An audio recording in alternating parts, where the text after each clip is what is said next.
สบายดีเนาะวันนี้อาจารย์จะมาแก้โฮมเวิร์กติวเซ็งเข้ามหาวิทยาลัยสุพรรณวงศ์เนาะข้อที่4เนาะเอามาติดตามกัน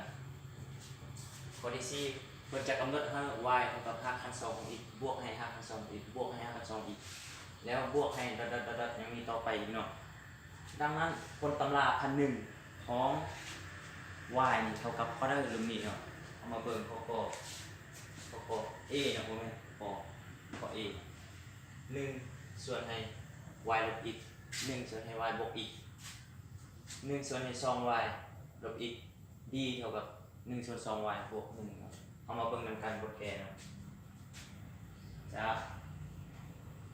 y เท่ากับ5 คัน 2 อีกบวกให้5 คัน 2 อีกบวกให้หัก2อีกบวกให้ดอทเข้าไปทีนี้เราจะได้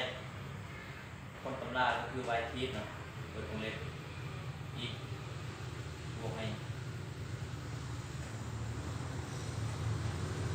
หัก2อีกบวกให้ดอทยังมีอีกเนาะทีเขามีสูตรคนตำราของ u เนาะหัก2 u เนาะคนตำราของหัก2ของ u จะได้ u ทีส่วนให้2u ตัวนี้เนาะเอานำใส่สูตรนี้เข้าไปแล้วแหละเนาะสำหรับในคนฉะนั้นเราจะได้ y เท่ากับตัวนี้จะเทียบเป็น u เลยอีก5 คัน 2 ของอีกบวกให้ตัวนี้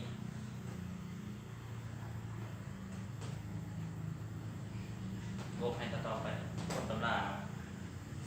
ส่วนให้2คูณให้5 คัน 2 ของอีกบวกให้5 คัน 2 ของอีกบวกให้5 คัน 2 ของอีกเนาะ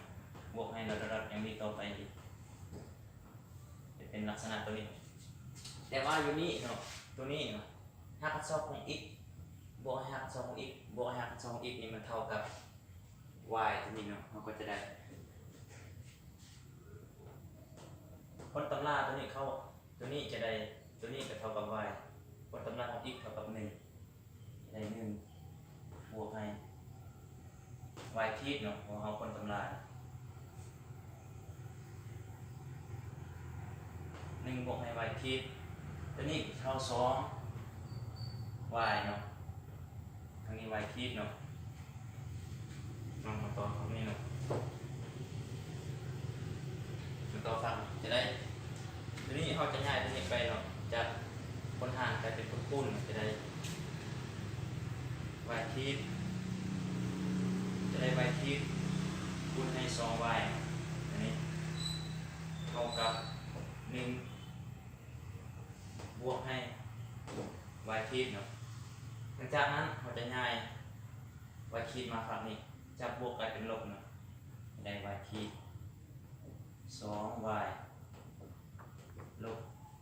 y ทีเท่ากับ1เนาะแยก y ทีออกเป็นส่วนคูณอะไร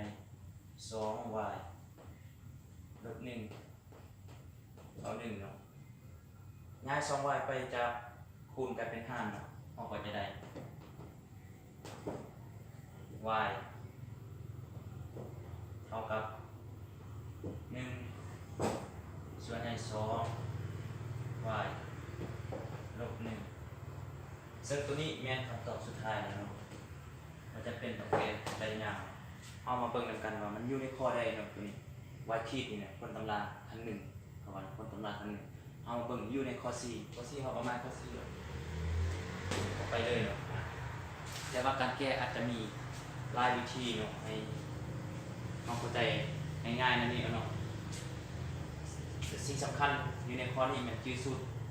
5 คัน 2 ของ u ตัวนี้เนาะชื่อสูตรถ้าชื่อสูตรก็บ่สามารถคิดอะไรได้เนาะอันนี้ก็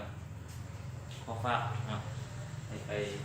สิ่งสำคัญมันให้ไปค้นคว้าเอาเองเนาะบรรดาน้องๆทุกคนนะจะเซ็งเข้ามา7จะเซ็งมา7หรือจะเซ็งเกี่ยมเซ็งเข้ามหาลัยเนาะกรุณากดติดตามและกด subscribe เลยนะติดตามคลิปต่อไปผิดพลาดประการใดก็ขอ ขอโทษขออภัยนะ